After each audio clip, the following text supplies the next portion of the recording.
It can be hard to hear a signal 100 miles away, so what does it take to make a beacon loud enough to hear 100,000 light years away?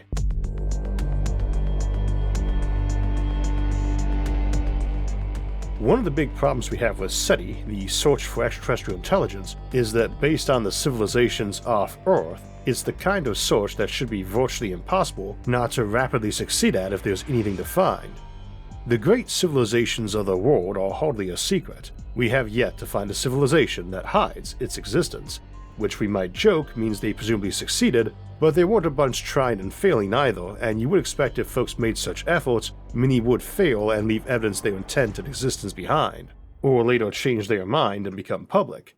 However, in practice what we see with Earth-based civilizations is the opposite of hiding, in favor of active advertising and announcing of their presence, frequently with giant neon signs and beacon fires.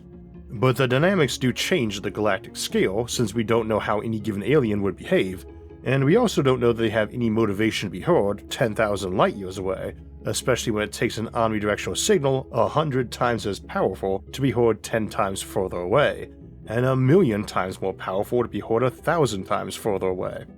So you would tend to assume the signals a civilization sends either are low-powered local ones or high-powered ones that are more directional, and this is the usual rebuttal to the idea that we should be drowning in alien signals. Regardless, it makes three big assumptions that go into that. First, the extant transmitting civilizations are still uncommon enough that we wouldn't be in that zone where we would still hear them. After all, your signal designed to be heard at a certain distance with high fidelity by a common and compact antenna can't be picked up with lower fidelity at a further distance and also by a much larger receiver. There's a big difference between the satellite dish on someone's roof and Arecibo Observatory's former 1,000-foot wide dish, or the 1,600-foot Tianyan dish, or the Rattan 600 at 1,890 feet. These are enormous and enormously long-sighted and might pick up on far more distant signals. Second, even though many long-distance signals might be sent directionally, we can't assume all are, which we'll return to as we get to beacons in a moment. But we also need to be mindful that directional beams, even lasers, do spread out over distance too, much as a flashlight will, and a laser pointer dot as well. And everything in the galaxy is in motion, so a beam sent to another planet light years away, which is probably much wider than the planet by the time it reaches, will not be sent on the same path each time, and we're almost bound to be intersected by some of those previously focused but now spread out directional beams. The same reasoning applies to non-electromagnetic communication methods, as while we assume FTL, faster-than-light travel and communication, is impossible, even were it so, there would likely be many signals that were still done in EM, albeit that does tend to push back against interstellar electromagnetic transmissions. There's always that big question of why they have not spread out all over the galaxy. Maybe you can't hear them 10,000 light years away, but why haven't they settled every star between here and there in the millions, if not billions of years they probably existed before we did? So we have to be assuming non-growing civilizations who are very limited and disciplined about their transmissions, all at the same time not with the intent of hiding, because as we often note in regard to the Fermi paradox, if you're looking to hide from those that could hurt you, that generally means an older and more powerful civilization who would also have seen you before you learned how to hide. So in the absence of a time machine, it's a fairly futile effort, and one that has a lot of costs in effort, or in missed opportunities, so we wouldn't expect anyone to really try. Why spend billions of dollars trying to hide London or New York when everyone knows it's there and you won't succeed, and you could have used it for better efforts? We can and have discussed alien civilizations trying to hide before, and why that doesn't really work, along with why they probably are inevitably growth-oriented and capable of interstellar colonization. But today, in our April 2024 Nebula exclusive, we want to talk about those trying to do the exact opposite thing, those who deploy beacons meant to be heard galaxy-wide, and why they would want to do it in a frequency and type of communication that's easy to find and hear. So after a brief discussion of the water hole and the 21cm hydrogen line, we'll get into some major types of beacons and what each indicates, or indicates by its absence for that matter. Those will be teaching beacons in general, beacons discussing galactic law, rules, or treaties, beacons serving as an interstellar or galactic positioning system, beacons warning of dangerous technologies, quarantines, impending catastrophes or invasions, and those beacons that simply denote territorial markers. A good question to ask before that is what frequency or wavelength we would be expecting for such a transmission, and this comes down to 4 questions. First, is there any reason to think they wouldn't use a wide spectrum in favor of a narrow one? And second, which is easiest to produce to transmit? Third, which is easiest to transmit through space, which is not empty or quiet? And fourth, which is easiest to listen to or likely to be listened to? The overall answer is that we do not know, but it's quite likely that certain wavelengths will be easier to produce, especially if you're trying for something with very low bandwidth but visible galaxies away, like manipulating a star. Odds are good that certain wavelengths are going to be easier to produce. The same is true for what signals get absorbed most, or least, by the interstellar medium, or are easier to make a dish to listen for. As an example, we use semiconductors to produce lasers these days, as they are far more efficient, but those light beams began in the weaker range of red and have slowly gotten up to green, yellow, and blue, and now even to the near edge of ultraviolet, and each step was harder and increasingly complex and expensive to grow. It is also worth noting that the higher the frequency or lower the wavelength, the easier it is to focus a beam on a smaller spot at a given distance. For a Gaussian laser beam, it's directly linear to wavelength, so if you want a beam aimed at a distant planet, 1/2 the wavelength lets you create a dot half the diameter or a quarter the area with the same setup, requiring a quarter of the energy to be heard. This is where the water hole or 21cm hydrogen line come in, as 1.42 GHz to 1.67 GHz, a little over half the frequency your 2.4 GHz Wi-Fi is on, or your microwave for that matter, is a band between where hydrogen naturally emits and hydroxyl ions do. 1.42 GHz, that hydrogen line, is a frequency corresponding to a 21cm wavelength, and 1.67 GHz to 18 centimeters. If you're curious, the 2.45 GHz frequency on your Wi-Fi and in your microwave is 12.2 centimeters or 5 inches, and your microwave's interior dimensions will usually be a multiple of that wavelength to produce standing wave patterns that help heat food more evenly. Alternatively, those FM radio bands we listen to are generally about 1/10 the frequency or 10 times the wavelength of that waterhole region, a wavelength like how tall humans are, while AM radio at about 1/1000th the frequency, or 1,000 times the wavelength, the size of a football stadium. Optical frequencies are in the opposite directions, thousands of times higher frequencies and thousands of times smaller wavelengths, more at the molecular scale. Beyond that, we get to wavelengths smaller than atoms, which makes creating them by a semiconductor made of atoms rather dubious. These all transmit through the vacuum of space the same, but space isn't completely empty, and the most common thing in it is hydrogen.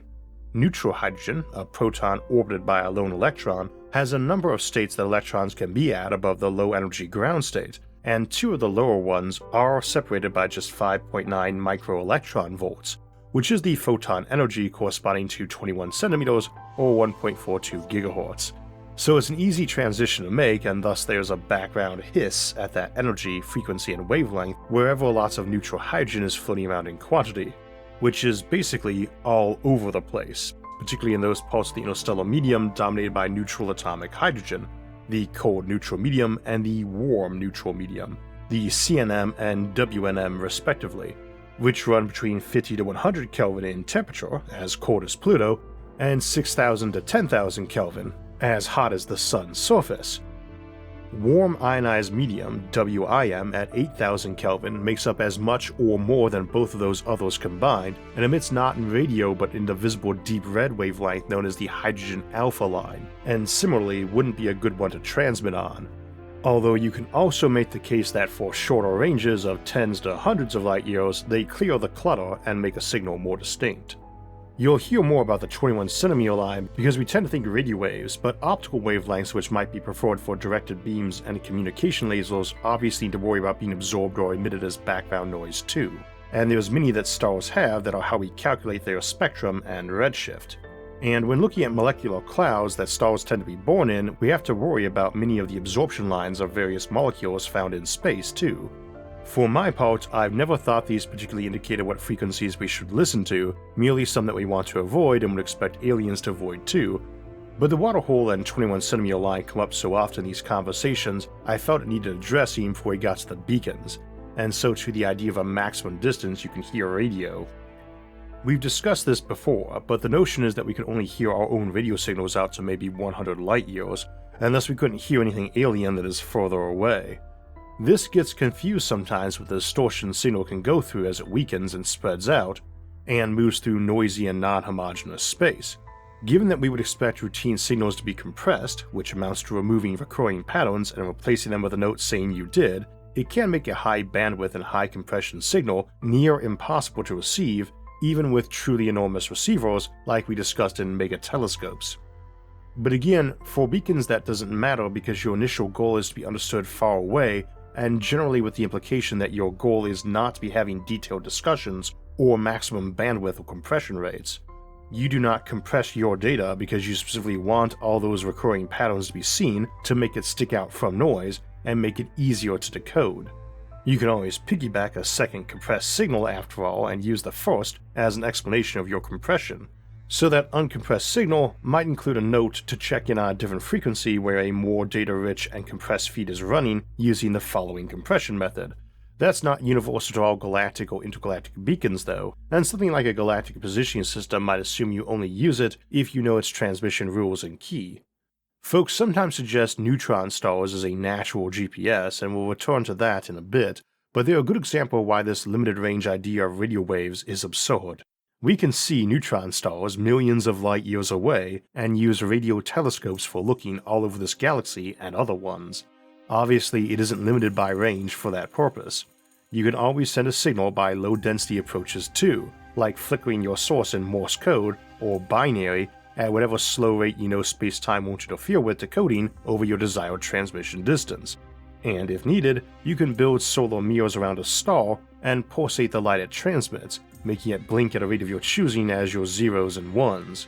Even if it only blinks once a second, that's 86,400 bits a day, and that can be a lot of data when you only need a simple message. Our topic today is galactic beacons, not intergalactic ones, but such an approach allows signals transmitted even between galaxies that we ourselves could already detect. Obviously, much lower powered ones can be used in galaxy, and again, your range is going with the square root of your transmission power, so the civilization able to see someone blinking a supergiant a billion light years away can see them blinking a red dwarf a million light years away, and something more like a planet diameter semaphore rig you might build out of a small asteroid just 1,000 light years away.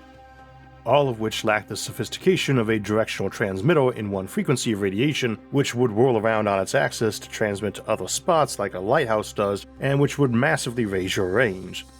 So yes, we can absolutely build such beacons under known technology ourselves, and certainly know how to, even if it would be a heavy lift for us, and thus we should assume aliens would know how, and deduce that it was likely civilizations at our scale would know how to look for such beacons too. But let's get to types of beacons, and the first is the teaching beacon, which is the idea of a beacon meant to help lower-tech civilizations out. This was discussed a lot in early SETI efforts, before it became obvious they weren't there, because the idea was that if alien civilizations could reach us, and clearly had chosen not to, that their intent could not be malicious or very hands-on.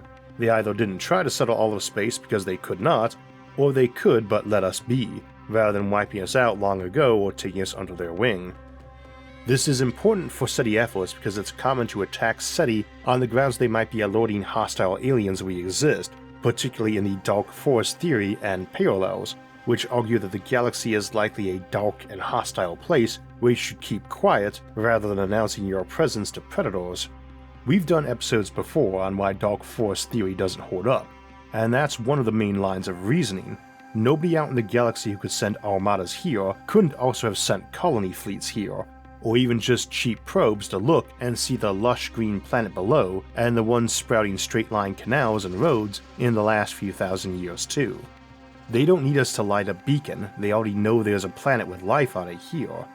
Which is part of why their beacon here might be a directed beam, saves power, and if you're flicking that beam to draw images 365 pixels wide and tall of Earth and the solar system, we are likely to get the point that this is directed at us specifically with our 365-day year. Thus, we're not likely to have to waste time deciding if we should reply in hopes they don't see us. Now, they might be sending you huge amounts of science and philosophy this way, and many of the beacons we discuss in a moment are essentially specialized teaching beacons themselves, but this is what a lot of folks in early SETI were expecting us to find back before we got tons of disappointment. There was a large camp, especially before we landed on the moon and after stockpiles of nuclear weapons started getting built, that assumed the Fermi paradox was answered simply by interstellar travel and settlement being impractical, and that more aggressive or nasty civilizations tended to self-destruct, so that only those who were more benevolent by inclination existed, or those who grew so by surviving harsh experiences like nuclear wars. This is rampant through science fiction of that era, but it was influential in that community too. A galaxy of peaceful aliens who would logically respect life and wish to see it survive, and thus would try to help by building huge beacons to transmit and teach how to survive and grow wise. Other examples though could be them sending out instructions for how to build a hyperwave generator so that primitive species could tune into FTL transmission and the galactic internet. You could simply wait on the assumption everyone figures out how to do this eventually, but given that your goal is to keep them from nuking themselves or wrecking their planet environmentally or unleashing dangerous artificial intelligence, waiting until we develop a tech we currently have no leads on seems horrible timing. You want warnings to arrive before the danger they herald, not after. And so building a big old low-tech transmitter that just says, "Hello, here's how hyperwave physics works," in order to expedite communication beginning by a few centuries seems pretty important given how existentially dangerous those centuries are compared to prior eras of civilization or prehistory. A beacon left behind by an ancient civilization could tell us they once existed, but does it prove they still exist? Or merely that they once did, and built smart or sturdy machines? What if intelligence itself outlives awareness? This is the unsettling possibility explored in my latest exclusive episode, Postconsciousness Civilizations, which begins with the story of humanity receiving a message from an alien beacon. What if some of the alien signals we one day detect are the echoes of civilizations that no longer think, feel, or experience, just highly sophisticated machines, mindless automation carrying on indefinitely? If you enjoy contemplating the mysteries of intelligence in the universe, make sure to also check out The Sojourn, a Nebula original sci-fi series that delves into the challenges of deep space exploration, survival, and the unknown forces that may await us. Set in a distant future far beyond our galaxy, in the perilous Tantalus Cluster, The Sojourn is a series of audio dramas with powerful storytelling and a great cast of voice actors. You can watch The Sojourn and Post-Consciousness Civilizations exclusively on Nebula, where you can see all my content early and ad-free, including all our monthly Nebula exclusive episodes. Sign up now at go.nebula.tv/IsaacArthur to get Nebula for $36 a year. That's 40% off using my link, and explore the most profound mysteries of intelligence and existence. They might also be blueprints telling how to access other dimensions for infinite power and living areas left behind by civilizations before they migrated with the request to pay it forward. Most commonly though, they are likely to be a Rosetta Stone for speaking and listening. Learning an alien language is incredibly hard, but ironically learning alien science and math would not be. And in many ways it's easier to learn from a high-tech species trying to tell you how to listen to them and transmitting huge amounts of data to decode them than some tablet a human made 5,000 years ago that might only include a few dozen words in a civilization that also had no formal dictionary and where the language likely varied heavily over the course of a couple dozen miles or years to wherever the other abridged tablet you might find would be at. Hard to build a lexicon for English if you only have 20 sentences scattered over several centuries and continents. When it comes to laws and rules, rather than universally applicable science or math laws, you do need that deeper linguistic knowledge, and you do need to cover more abstract concepts. These could be conventions on colonizing uninhabited systems, or how to broadcast signals, or even brusque instructions on how to govern yourselves, or a heads up that our new viceroy would be arriving soon, and welcome to the Empire, or else, and an explanation of our new position inside it, which can include atomized dust if we prefer. Speaking of position, a galactic positioning system or interstellar GPS is also a very plausible type of omnidirectional and loud beacon. While local pulsars in your galaxy can be spotted and used to determine location, this doesn't offer the most accurate clock or location. The general notion behind this approach to positioning is that you know the time on your own ship or facility, and by hearing a bunch of other clocks belching out their name and time, you can determine the signal line to each and thus your distance from them and nail down your position. Pulsars slow over time and not necessarily very smoothly, and only usually pulse somewhere between several hundred times per second to once every several seconds, and for comparison, a ship moving at 50% of light speed can cover 150 kilometers per millisecond on the short pulse end to a few million kilometers on the long pulse end. That is a lot of positional uncertainty, and not helped by having to deal with relativistic time dilation and redshift to each of those. So it really helps if something is barking out this ID and timestamp on a specific frequency and shouting a time accurate to microseconds. The easy way to do this would be some statite transmitters hanging over the north or south pole of a star, and every star you set up near, though more likely every star system would have dozens if not thousands of positioning systems that were quieter for interplanetary use, or on a planet or megastructure, and just have some louder ones meant for interstellar travel. They also might be funded by the local markets and belch out the current price locally for iron or cadmium or some other elements people might ship between stars, or local navigation updates and warnings, or the local rules and news. A positioning system can run as a pulse between other elements of a signal, but such positioning and update systems are likely to be fairly vital to any spacefaring civilization. Either they could use neutron stars or other dimmer and more local markers on their map for decent positioning. This is even more important if you have some FTL jump system that might dump you out at a somewhat uncertain location in spacetime, off by potentially light years and actual years. And again, neutron stars or pulsars are not permanent and steady features of a galaxy. They slow and weaken over time, and new ones appear almost every time we get a supernova, which is on an order of once a century.